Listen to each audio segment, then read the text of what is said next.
In Chinese culture, they use the bird motif and beast motif to represent different rank. There are 9 ranks in the bureaucracy. In the Qing and Ming Dynasty, every motif, decorative, has meaning.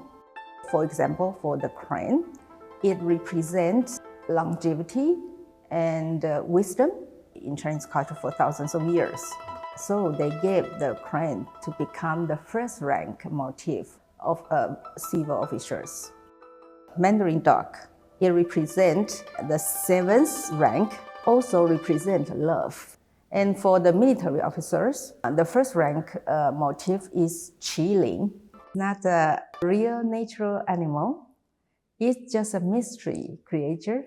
A dragon's head has a horse body, and it represents auspicious wisdom.